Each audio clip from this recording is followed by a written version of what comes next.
Capital One sustains a major data breach affecting 106 million customers, and a suspect is in custody thanks largely to her incautious online boasting. Iranian social engineers are phishing in LinkedIn, baiting the hook with a bogus job offer.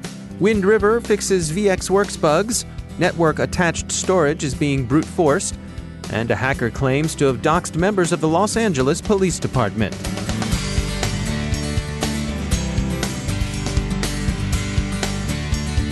Now I'd like to share some words about our sponsor, Akamai. You're familiar with cloud security, but what about security at the edge? With the world's only intelligent edge platform, Akamai stops attacks at the edge before they reach your apps, infrastructure, and people. Their visibility into 178 billion attacks per day means that Akamai stays ahead of the latest threats, including responding to zero-day vulnerabilities. With 24/7, 365 Security Operations Center support around the globe and over 300 security experts in-house, Akamai surrounds and protects your users wherever they are, at the core, in the cloud, or at the edge. If you're going to Black Hat USA this year, visit Akamai at booth 1522 to take part in their Crack the Code Challenge. Akamai, intelligent security starts at the edge. Learn more at Akamai, that's akamai.com/security. And we thank Akamai for sponsoring our show. Funding for this CyberWire podcast is made possible in part by ExtraHop, providing cyber analytics for the hybrid enterprise. Learn more about how ExtraHop Reveal X enables network threat detection and response at extrahop.com. From the CyberWire studios at Data Tribe, I'm Dave Bittner with your CyberWire summary for Tuesday, July 30th, 2019. Data associated with about 106 million credit card users and applicants, mostly in the United States and Canada, were exposed in a breach said to have been committed by a Seattle-area woman, Paige A. Thompson. Capital One says that the compromised data include names, addresses, zip code, postal codes, phone numbers, email addresses, dates of birth, and self-reported income. Also exposed were customer status data, credit scores, credit limits, balances, payment history, contact information, and fragments of transaction data from a total of 23 days during 2016, 2017, and 2018. A more limited set of U.S. Social Security numbers, about 140,000, Canadian social insurance numbers, about 1 million, and linked bank account numbers of credit card customers, roughly 80,000, were also taken. Ms. Thompson was arrested yesterday on a charge of computer fraud and abuse. She is alleged to have gained access to Capital One customer data between March 12th and July 17th of this year. Her point of entry is said to have been a misconfigured firewall, the Wall Street Journal said. The Department of Justice says that Capital One was warned on July 17th by a GitHub user who'd noticed that their customer data had turned up on GitHub. Capital One had stored the data in AWS, and various reports have noted that Ms. Thompson is a former Amazon employee, last working there in 2016, but Amazon Web Services do not appear to have been implicated in the breach. This was quick work by law enforcement, the Washington Post notes. Federal investigators found their task simplified by Ms. Thompson's online boasting. If convicted, she faces up to 5 years imprisonment and a $250,000 fine. In the press release disclosing the breach, Capital One summarized the financial costs it expects to incur. Quote, "We expect the incident to generate incremental costs of approximately $100 to $150 million in 2019. Expected costs are largely driven by customer notifications, credit monitoring, technology costs, and legal support." End quote. Capital One shares dropped some 3% in after-hours trading upon the news. Iran's APT-34 has been particularly busy on LinkedIn, which security firm KnowBe4 says has become a leading venue for social engineering attacks. FireEye researchers note that APT-34 is particularly interested in the oil, gas, energy, utility, and governmental sectors, and that they're posing as the research staff at University of Cambridge. The fish bait is a job offer. If you take the bait, you'll be asked to complete a form, which unfortunately will also open a back door in your system. The particular malware used in this attack is called ToneDeaf. Wind River has addressed 11 zero-day flaws in its VxWorks product. VxWorks is used in over 2 billion industrial, medical, and enterprise devices. Armis Labs, which discovered and disclosed the flaws to Wind River, calls VxWorks the most widely used operating system you may never have heard of. 6 of the 0 days were critical remote code execution flaws, according to Armis Labs' report. When you are online going about your business, how do you know if the other individuals you're interacting with are actual flesh and blood humans, or maybe bots? And if they are bots, is that necessarily a bad thing? The CyberWire's Tamika Smith looked into that question. This month, California became the first state to create a law that curtails the power that bots have.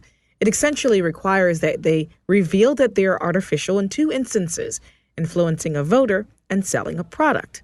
Here to talk more about this new law is Noam Cohen. He's the author of The Know-It-Alls, The Rise of Silicon Valley as a Political Powerhouse and Social Wrecking Ball. Welcome to the program, Noam. Oh, thanks, Tamika. I'm glad to be here. Yeah. You recently wrote an article for The New Yorker titled, Will California's New Bot Law Strengthen Democracy? I want to get straight into this and start with regulating bots. In your article, you talk about how it should be low-hanging fruit when it comes to improving how we use the internet. However, when the senator from California decided that he wanted to explore creating this law, he found out that it wasn't as easy as he thought it would be. Totally. Yeah. And when I say low-hanging fruit, what I meant is that, a bot isn't a person. So you could see that it's kind of complicated to say, hey, you're saying something that's hateful. You shouldn't be allowed to be on Twitter, right? Our president, says things that are abusive, but he's still on Twitter. It's complicated. These are bigger issues. I have opinions on them. But I think the senator, right, Hertzberg, thought that a bot would be pretty easy. We can all agree that if it's this computer that's pretending to be a person and is getting, being annoying or manipulative or harassing, and just sort of, thousands of these computer programs saying the same thing over and over again, lock her up or send them back, that we could agree that that's not good. Low-hanging fruit. It shouldn't be much complicated about it all. So that's, I think, what he thought and what anyone might think. We're not even dealing with how to deal with the tough questions of people who are abusive and on this platform, but just even machines that are. And then what I'm saying, what he discovered is that there is such an extreme kind of libertarian view in Silicon Valley that basically they raised all these issues about bots that you wouldn't even think of, that bots actually are kind of like people speaking. You're like, really? Why? It seems like it's just a computer saying the same thing over and over again, but it's a person wrote it. And it's conveying ideas, or maybe it's an experiment. They had all these kind of theories that maybe a bot is exploring the idea of what we think of bots. And so if it's identified as a bot, we won't have the ability to look at it and see how it goes, that kind of thing. So some people would think that would be pretty extreme. Right. These kind of interpretations. But yet they basically did force the state senator to really reevaluate how to write the law. And he backed off a lot. It didn't require the sites to block them themselves. That's what he really was hoping would happen, that they would block them themselves. They would agree that we shouldn't have bots on our platform and we're going to be responsible for getting them off of the platform. But that was kind of, they argued and lobbied so effectively, it got taken out of the legislation. As I'm processing this, I'm thinking that when California State Senator Robert Hertzberg decided he wanted to embark on this journey, he tapped into something very huge. And that's probably why Silicon Valley responded the way that they did. The gentleman you mentioned in your article, John Perry Barlow, the founder of the Electronic Frontier Foundation, he wrote something in his Declaration of Independence of Cyberspace in 1996. In your article, it's quoted, "You have no moral right to rule us, nor do you possess any methods of enforcement. We have true reason to fear." What do you think he's saying there? What is he tapping into? And this is something I've thought a lot about. And it's kind of like maybe the original of the internet. It's this fiction that, if we're even calling it right, for the longest time when I was a reporter at the Times, I would write Electronic Freedom Foundation. I was like, it's actually called the Electronic Frontier Foundation. I think I even made an error in the paper with that because it's so weird. What is it, a frontier? What do you mean? I know they're about electronic freedom, right? But they kind of see the frontier as the West, the Wild West. What that quote's saying, your laws don't apply to us. I think in that case, he's kind of saying, we're so much smarter than you. We're hackers. You couldn't even discipline us if you wanted to. You couldn't even tell us to shut up because you didn't even know how to like stop us from communicating via the internet because we're brilliant computer scientists and you're a bunch of idiot bureaucrats. I think that view is, you see to this day, making fun of public workers and of like representatives, how they don't know anything about tech and that arrogance. So I think it had that aspect that we're in our own world. You can't reach us. But I think the thing I've always really felt bad, felt has gotten wrong is that I actually wrote this in a book review, a book called The Player's Ball about the Wild West idea. Is that like, the West was conquered by killing the natives, right?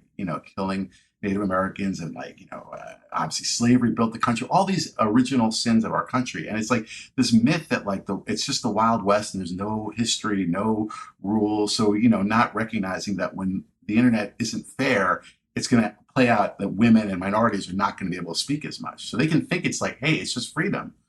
But actually freedom really is allowing the majority to oppress the minority. So what do you think is the step forward? Do you think California, as your article poses, do you think the rest of the nation is going to look at California's new law and say, okay, we can start here? I really hope so. I do think they can see, I think it's a good basic rule to say that like bots should identify themselves. You shouldn't trick people into thinking that they are people. When you're talking to a person, you're actually talking to a bot that's actually trying to maybe demoralize you, right? That's also what bots can try to do. They can try to make you feel bad by saying negative things or to trick you or to give you false information. So I do think it's like it is starting the conversation, and I think that's really important. I do think that probably the way it's going to have to play out is that these big companies have to be broken up because I think they are just too powerful and too, like the article said, they're going to be too resistant to change. And I don't think it's a good system. I think we need more kind of democracy among the companies almost and among the platforms. So I hope that's the way it'll go. But I think it's a really good first step to ask hard questions about how the internet runs. Thank you so much for joining the conversation. Thanks very much. I hope it was helpful. Great. Noam Cohen, he's the author of The Know-It-Alls, The Rise of Silicon Valley as a Political Powerhouse and Social Wrecking Ball. He writes for The New Yorker and has a regular column with Wired magazine. That is our own Tamika Smith reporting. Synology has warned its users to protect themselves against a ransomware campaign that's hitting its network-attached storage product. The attackers are brute forcing admin credentials in a coordinated series of dictionary attacks. While Synology has been out front with its warning, Naked Security reports that they're not the only NAS vendor whose products are affected.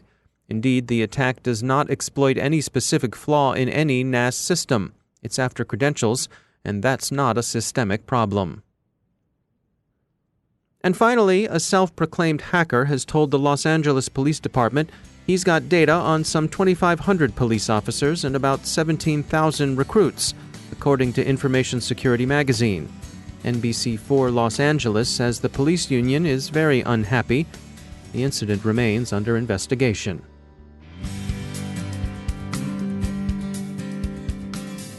And now a message from our sponsor, Observe It. Great party, huh? Yeah, great party. Could you excuse me for just a moment? Hey, you! What are you doing? What? Oh no. Looks like another insider got into our systems when we weren't looking. I am going to be in so much trouble with the boss. Did someone say trouble? I bet I can help. Who are you? To catch insider threats, you need complete visibility into risky user activity. Here, I'll show you how Observe It works. Wow! Now I can see what happened before, during, and after the incident. And I'll be able to investigate in minutes. It used to take me days to do this. Exactly. Now, if you'll excuse me, I think there's a cocktail over there with my name on it. But wait, what's your name? Oh well, thanks, Observe It, and whoever she is. Observe It enables security teams to detect risky user activity, investigate incidents in minutes, and effectively respond. Get your free trial at observeit.com/cyberwire.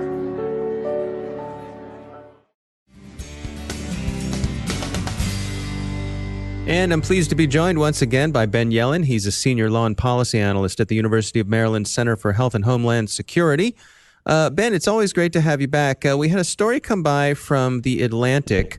It's titled, "Mass Surveillance is Coming to a City Near You." This actually sort of revisits something you and I have talked about in the past. Bring us up to date here. Yeah, so this is about aerial surveillance. This technology that was referenced in this article was actually used here in Baltimore City in 2016 as part of a pilot program. Place a plane in the sky over the city and get real-time access to people's movements, aerial surveillance that you can zoom in to the level of a city block, an individual house, a street, etc. This is something that obviously presents major civil liberties concerns. There's this legal concept called the plain view doctrine, where if you exhibit some sort of behavior in plain view that violates the law, you've lost your expectation of privacy, and the government can arrest you based on what they've seen in plain view. Mm-hmm. There was a case where a government surveillance plane caught somebody growing marijuana in his own backyard. As long as the technology being used by law enforcement is something that's relatively widely available, that's where I think the legal question will be really crystallized in this case. Because this technology is so new, people who are walking around Baltimore City or any other city where this technology has been deployed aren't necessarily going to be aware that this type of technology exists, and thus they won't be able to comport their own behavior to the fact that there's constant, persistent surveillance that's tracking our every movement. It requires almost no resources for law enforcement to use, to press the rewind button on hours and hours of aerial surveillance footage, as opposed to what they used to do, which is send a cop outside someone's house and actually follow the guy and see if he's committed any crimes. Not to mention, it just feels weird and uncomfortable for people to know that they're being tracked in real time by an airplane 24 hours a day, and information that's stored and can be searched by law enforcement. I think that's just a very uncomfortable conclusion that is just going to start settling in for people. I can't help wondering, what about if we put this behind the requirement for a warrant? In other words, go ahead and gather all this stuff up, but if a police department wants to go in and look at someone, they've got to convince a judge first. I think that would be the best way to ensure the legality of something like this, because then you wouldn't run into whether this actually falls under the plain view doctrine. The problem is you may not be able to establish probable cause for a warrant unless you had access to some of this aerial surveillance. So let's say you had an inkling, but something below probable cause, that somebody committed a robbery. You may need to actually get access to this surveillance to know whether that person left their house that day, went to the store that was robbed, et cetera, et cetera.